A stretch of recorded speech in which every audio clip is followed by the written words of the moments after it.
भगवान द्वारिका में। इसका अर्थ है उस समय भी कोई एक था यवन जो दूर से आया भेद डालने के लिए। मुचकुंद के तप से भगवान का मार्ग प्रशस्त हुआ। ये भगवान की लीला ही है कि मुचकुंद के तप को भी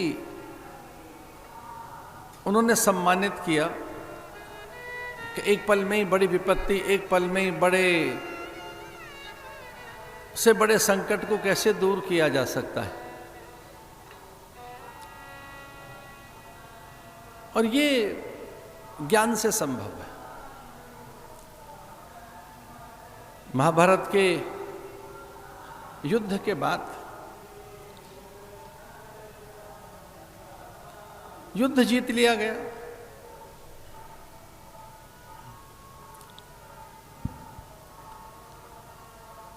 पिता में भीष्म के भी प्राण पखेरु उड़ गए। 6 मास तक वो शरशैया पे रहे। युद्ध के आनंद में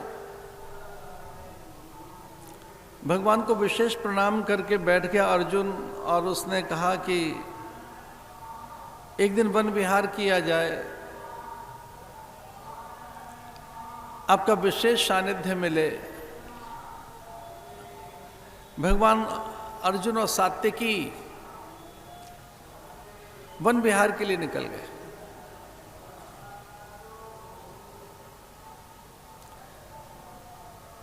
सांझ और थोड़ी गहरा गई, फिर रात हुई। भगवान ने कहा यहीं विश्राम कर लेते हैं। एक संत की कुटिया दिखाई दी, सूनी कुटिया। अब भोर में चलेंगे। बिना किसी योजना के तीनों जंगल में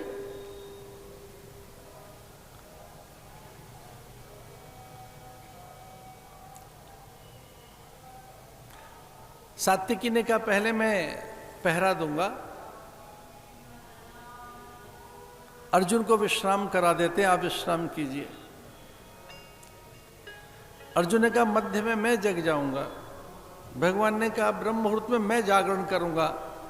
उससे निशा अंत के समय ऐसे बंटवारा कर लिया रात का।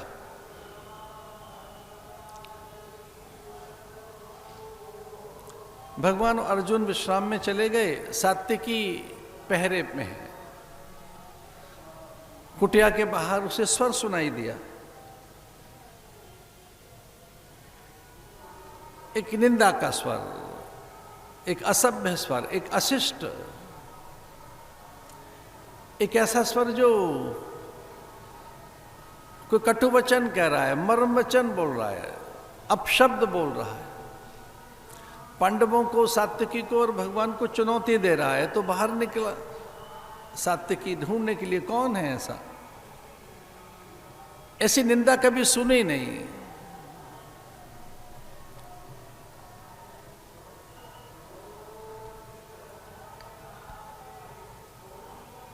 देखा सात्विकी ने ये स्वर यहां से आ रहा है, तो कोई एक छोटा सा कीट दिखाई दिया। सात्विकी ने उसका प्रत्युत्तर दिया, उसे ललकारा, तो कीट बड़ा हो गया।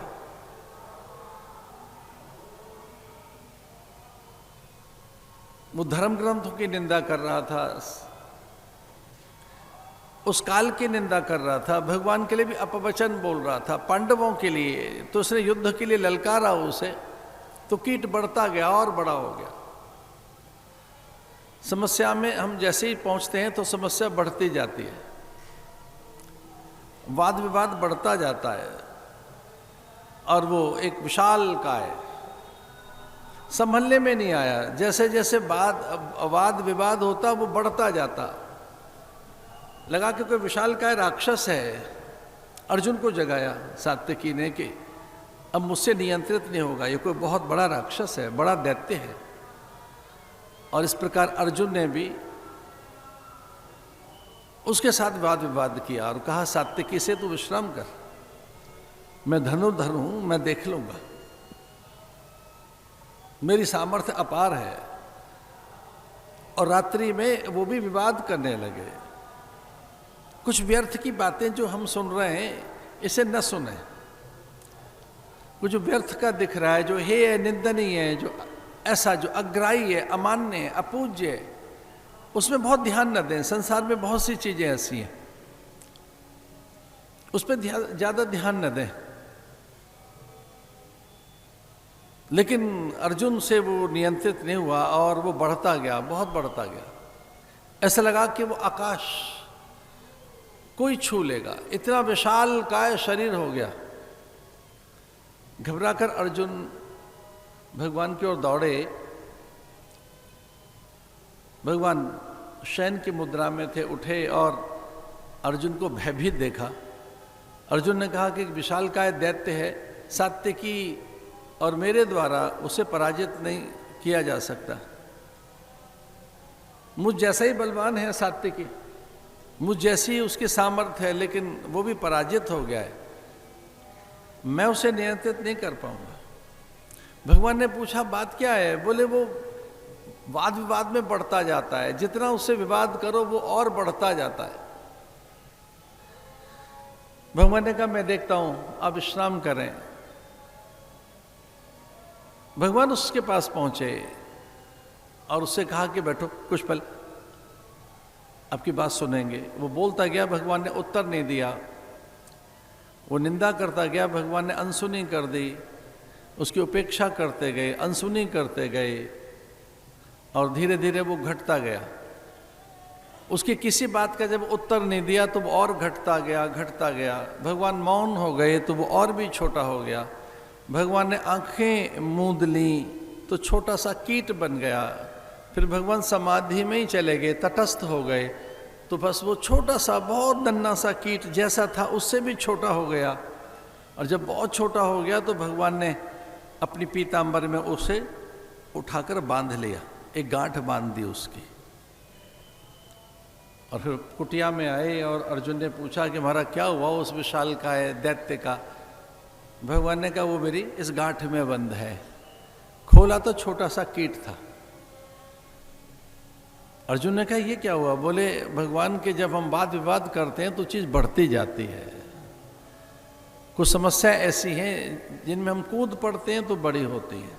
वो समाज की समस्या, परिवार की समस्याएं, दूसरों की जो नकारात्मकता है, दूसरों का जो विष है, जो दूसरों की निंदा है, जो उसे संभाल नहीं पाते, वो प्रकट करते हैं, उगलते हैं। उसे नहीं लेना चाहिए। इसे समस्याओं को छोटा किया जा सकता है। बड़ी सुंदर सी कथा ये भागवत की।